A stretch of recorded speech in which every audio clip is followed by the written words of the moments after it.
क्या हो अगर मैं आपसे कहूं कि भारत की जमीन के नीचे एक पूरी की पूरी 5000 साल पुरानी दुनिया दफन है।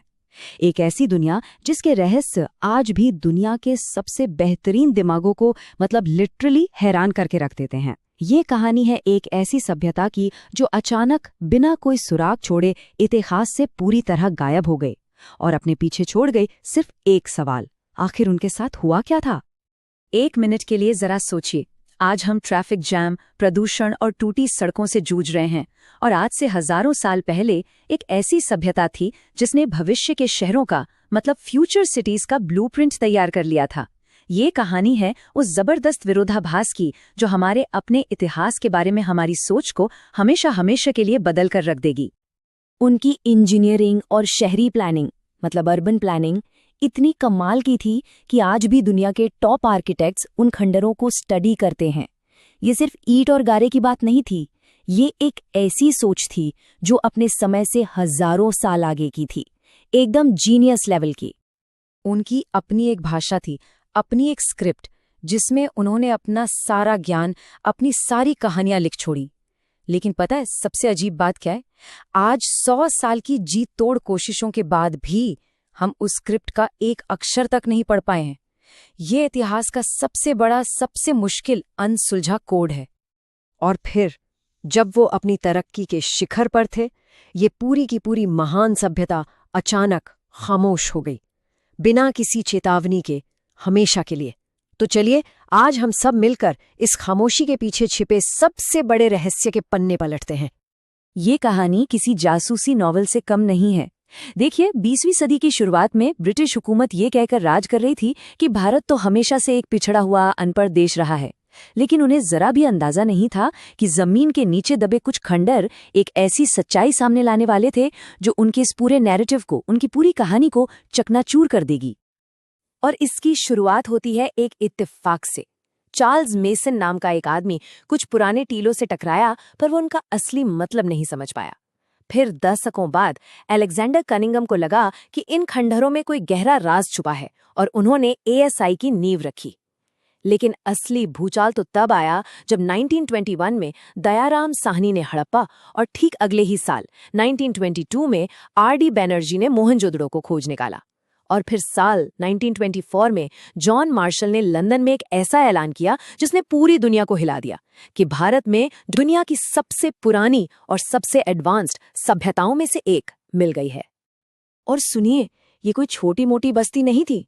इसका इलाका प्राचीन मिस्र और मेसोपोटामिया दोनों को मिलाकर भी उनसे बड़ा था। आज के भारत, पाकिस्तान और अफगानिस्तान तक फैला हुआ एक विशाल साम्राज्य। जरा सोचिए, एक इतनी बड़ी सिविलाइजेशन जिसके बारे में दुनिया को 5000 साल तक कुछ भी नहीं पता था। अब आता है वो हिस्सा जो सच में दिमाग को सुन कर देता है, इन लोगों के शहर। सवाल ये है कि आज से 5000 साल पहले बिना किसी मॉडर्न टेक्नोलॉजी के उन्होंने ऐसे शहर कैसे बना लिए जो आज की स्मार्ट सिटीज को भी चैलेंज कर सकते हैं? ये कैसे मुमकिन हुआ? इनकी इंजीनियरिंग का लेवल देखिए। हर शहर एक परफेक्ट ग्रिड पैटर्न पे बना था, जैसे आज का न्यूयॉर्क या चंडीगढ़। सड़कें एकदम सीधी, एक दूसरे को 90 डिग्री के एंगल पर काटती हुई। वो लोग पक्की ईंटें इस्तेमाल करते थे, और मजे की बात यह है कि हर ईंट का साइज और रेशियो पूरी सभ्यता में एक जैसा था। लेकिन जो चीज सबको हैरान कर देती है वो है उनका ड्रेनेज सिस्टम। हर घर से एक ढकी हुई नाली निकलकर शहर की मेन नाली से जुड़ती थी। ये आज भी हमारे कई शहरों के लिए एक सपना है, और वो ये 5000 साल पहले कर चुके थे। ये तुलना वाकई चौंकाने वाली है। एक तरफ है 5000 साल पुराना मोहनजोदाड़ो, जहां साफ सफाई के लिए ढका हुआ सीवेज सिस्टम था, और दूसरी तरफ है हमारे आज के कई शहर जहां खुली और जाम नालियां एक बहुत बड़ी प्रॉब्लम बनी हुई हैं। ऐसा लगता है जैसे उन्होंने भविष्य की समस्याओं का हल अतीत में ही ढूंढ निकाला था। तो सवाल ये उठता है कि ये इतने शानदार शहर बनाने वाले लोग आखिर थे कौन? क्या वहां कोई राजा था, कोई बड़ी सेना थी, या कुछ और ही बात थी?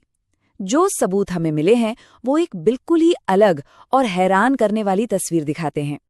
सबसे हैरान करने वाली बात तो ये है कि इतनी बड़ी सभ्यता में आज तक न तो कोई आलीशान महल मिला, न कोई बड़ा हथियार, और न ही किसी सेना का कोई सबूत।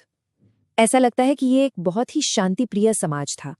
यहाँ मातृदेवी की इतनी मूर्तियां मिली हैं कि कई एक्सपर्ट्स का मानना है कि ये एक मातृसत्तात्मक समाज रहा होगा, जहाँ औरतों का दर्जा बहुत ऊंचा था। ये लोग कमाल के आर्टिस्ट तो थे ही, साथ ही बहुत बड़े व्यापारी भी थे, जिनका बिजनेस मेसोपोटामिया तक फैला था, जो उन्हें मेलूहा कहते थे। और उनका सिस्टम देखिए, व्यापार के लिए जो वजन और माप वो इस्तेमाल करते थे, वो भी हर जगह एक जैसे थे, एकदम परफेक्ट।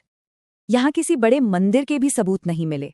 उनकी आस्था सीधे सीधे प्रकृति से जुड़ी थी। वो पेड़ों की पूजा करते थे, जानवरों की पूजा करते थे, जैसे कि वो एक सींग वाला यूनिकॉर्न।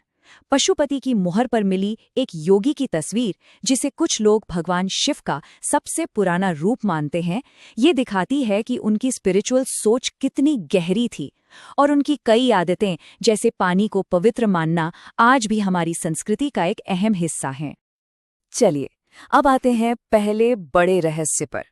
इन लोगों ने अपने सारे राज एक भाषा में लिख तो दिए, लेकिन उस भाषा का ताला हम आज तक नहीं खोल पाए हैं।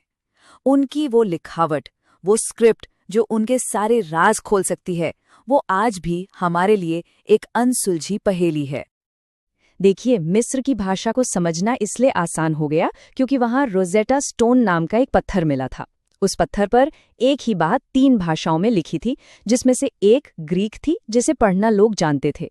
बस वो एक तरह से गूगल ट्रांसलेटर बन गया। लेकिन सिंधु घाटी के लिए हमें ऐसा कोई रोजेटा स्टोन, कोई भी सुराग आज तक नहीं मिला।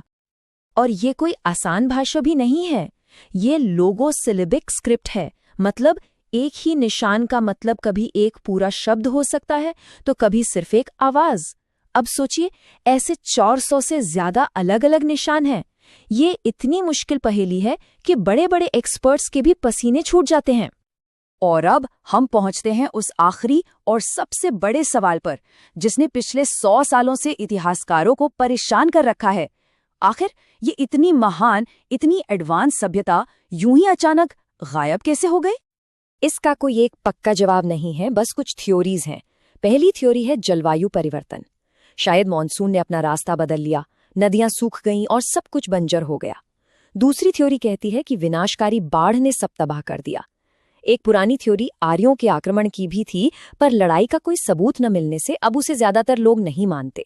और चौथी और सबसे डरावनी संभावना है एक भयानक महामारी की, जिसने पूरे के पूरे शहरों को खाली कर दिया। वजह जो भी रही हो, नतीजा दिल दहला देने वाला है। 1700 ईसा पूर्व आते आते उनके वो शानदार शहर वीरान खंडर बन चुके थे। उनकी वो एडवांस जिंदगी पूरी तरह से तबाह हो चुकी थी। एक महान सभ्यता हमेशा के लिए इतिहास के अंधेरे में कहीं खो गई। लेकिन एक मिनट, क्या वो सच में पूरी तरह गायब हो गए, या उनकी विरासत, उनकी सोच आज भी हमारे बीच कहीं जिंदा है? शायद इसका जवाब हमारी उम्मीद से कहीं ज्यादा करीब है। भले ही उनके शहर मिट्टी में मिल गए, लेकिन उनके विचार, उनकी परंपराएं कहीं न कहीं हमारी जड़ों में आज भी जिंदा हैं। आज भी भारत में प्रकृति की पूजा, पानी का धार्मिक महत्व और न जाने कितने ऐसे रीति रिवाज हैं जो हमें सीधे उस 5000 साल पुरानी सभ्यता से जोड़ते हैं। उनकी कहानी कभी खत्म नहीं हुई, वो बस समय की नदी में बहकर हम तक पहुंच गई है।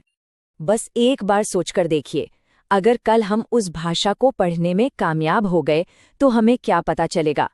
उनके विचार, उनका ज्ञान, उनका साहित्य और शायद उनके गायब होने का असली कारण भी। ये एक ऐसी खोज होगी जो सिर्फ हमारे अतीत को नहीं, बल्कि हमारे भविष्य को भी एक नई दिशा दे सकती है। सिंधु घाटी का रहस्य तो बस एक पन्ना है। इतिहास की इस किताब में ऐसे न जाने कितने ही अध्याय हैं जिन्हें खोलना अभी बाकी है। अगर आप भी इन रहस्यों को हमारे साथ मिलकर सुलझाना चाहते हैं और हर विषय की गहराई तक जाना चाहते हैं, तो इस सफर में हमारे साथ जुड़ने के लिए चैनल को अभी सब्सक्राइब करें। अब आपकी बारी, हम आपकी राय जानना चाहते हैं। आपको क्या लगता है, क्लाइमेट चेंज, बाढ़, कोई बीमारी या कुछ और? क्या वजह रही होगी इस महान सभ्यता के अंत की? अपनी थ्योरी नीचे कमेंट्स में जरूर बताइए। चलिए देखते हैं सबसे दिलचस्प जवाब किसका होता है।